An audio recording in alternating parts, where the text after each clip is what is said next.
তুমি রমজান এলে রাখো না রোজা, দিনকে করো আঘাত।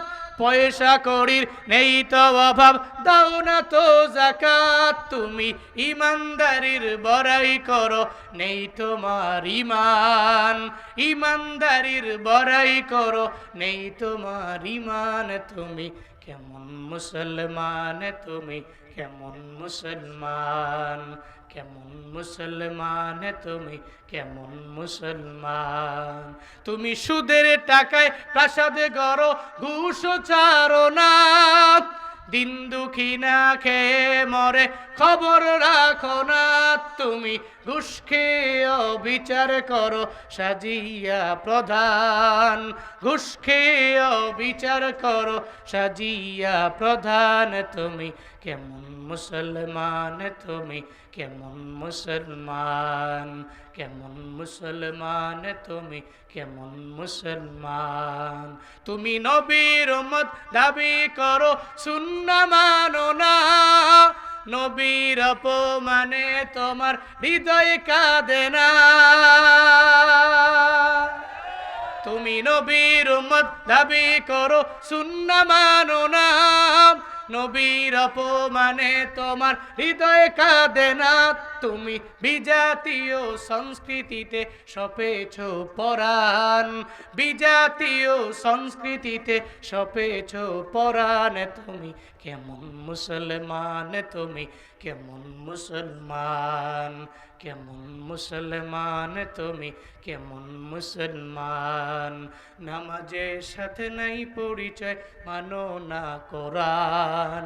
নামাজের সাথে নাই পরিচয়, মানো না কোরআন। তুমি কেমন মুসলমান, তুমি কেমন মুসলমান, কেমন মুসলমান, তুমি কেমন মুসলমান। ঠিক কি না? পরিচয় কেমন আপনার? আপনার পরিচয় তো নামাজের, আপনার পরিচয় তো রোজার, আপনার পরিচয় তো যাকাতের, আপনার পরিচয় তো সুদ মুক্ত টাকা, আপনার পরিচয় তো ঘোষ মুক্ত আর্ন। আপনার একটা পরিচয়, আপনার পরিচয় নবীর সুন্নতের উপরে আমল, এটা আপনার পরিচয়। কিন্তু পরিচয় যেটা দিয়া ওইটা যদি ভুলে যাইতে হইল কেমনে? তাহলে আমি খাঁটি মুসলমান হইলাম কেমনে? আপনার এলাকায় হিন্দু আছে? কম? বেশি না কম? অল্প? থাক, অল্প হইলে অল্প। হিন্দু, একজন হিন্দু, এরা কি বাজার করে না? কোথায় করে নাকি? উনি মুদি দোকানে মাল কেনার জন্য যায় না? উনি যে মুদি দোকানে যায়, আপনি মুসলমান, উনি ওই দোকানে ঢুকছে দেখে আপনি কি ঢুকেন নাই? ঢুকছেন না? ঢুকছেন। হিন্দু যে মুদি দোকানে যায়, আপনি সেই মুদি দোকানেই যান।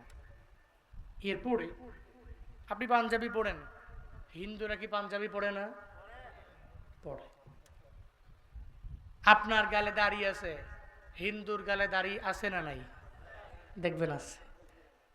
যেমন রবীন্দ্রনাথ ঠাকুর, দাড়ি বড় না ছোট? কথা কয় না কেন? এই জন্য কি রবীন্দ্রনাথ মুসলমান?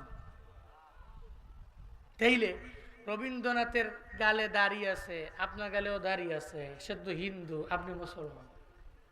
আবার অনেক হিন্দু আছে, আপনি যেমন গরু গোস্ত খান, ওনারাও গরু গোস্ত পাইলে ছাড়ে না।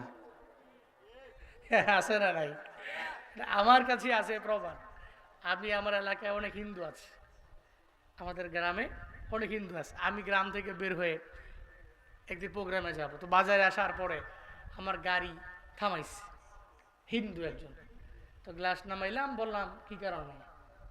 কয়ে প্রতিদিন ওয়াজে যান, আম করে মাঝে মাঝে কি নেওয়া যায় না? কয়ে কি আপনি তো হিন্দু, আপনি অপবিত্র, আপনি পবিত্র হন আগে, এরপরে মাহফিলে নিমনে। কই না না, সকালে স্নান করেছি। আমি কই এই পবিত্র হেই পবিত্র না, এই পবিত্র হেই পবিত্র না। ইন্নামাল মুশরিকুনা নাজাস, মুশরিকরা অপবিত্র। আপনি কালেমা পড়তে হবে, ইসলাম কবুল করতে হবে, এরপরে আপনি পবিত্র হতে পারবেন, দেন আপনাকে আমি মাহফিলে নিয়ে যাব। তা আমি বললাম, হঠাৎ করে এই যে আপনি আসলেন আমাকে ডাইকা হঠাৎ করে মাহফিলে যাওয়ার জন্য কেন বললেন? কি মনে কোনো আশা আছে বলেন দেখি? সে বলল, আমরা তো জানি হুজুরকে খাওয়ান বালা। কি জানে? সারা দেশের মানুষ আর কিছু জানুক আর না জানুক, এতটুকু জানে হুজুরকে খাওয়ান বালা। যাক আলহামদুলিল্লাহ, এরপরেও তো আমগো সুনাম, আমগো খাওয়ান বালা। হুজুরকে তো বদনাম বেশি। হুজুর খালি একটু যদি আলিশান জুব্বা পরে হাঁটে, দেখছো নি এ দেড় দিকে মৌলবি কি সুন্দর জুব্বা পড়ছে, এই সাহাবা। শুধু তাই না, হুজুর যদি একটু দৌড়ে যায়, দেখছো নি দাওয়াত মনে হয় 3টা জায়গায় সাইডটা আছে, অস্থির হয়ে গেছে দাওয়াতের লেগে। একটু আস্তে আস্তে হাঁটলে দেখছো নি মোল্লা খাইয়া ফ্যাট লইয়া হাঁটতেই পারে না। বিপদ, চারদিকে বিপদ। তো সারা দেশের মানুষ কিছু না জানলেও এটা জানে হুজুরকে খাওয়ান বালা, মোল্লার খাওয়ান বালা। ফিলিস্তিন আর কাশ্মীরে আজ কাছে দুঃখে দুঃখে, কে আছে আর দাঁড়ায় পাশে তাদের মন দুঃখে। ফিলিস্তিন আর কাশ্মীরে আজ কাছে দুঃখে দুঃখে, কে আছে আর দাঁড়ায় পাশে তাদের মন দুঃখে। একটা খালিদে পাঠাও তাদের করতে আহ্বান, করতে আহ্বান। একটা উমরে জামানায় দাও হে মেহেরবান, একটা উমরে জামানায় দাও হে মেহেরবান। দিনের তরে অকাতরে, দিনের পথে অকাতরে বিলিয়ে দেবে প্রাণ।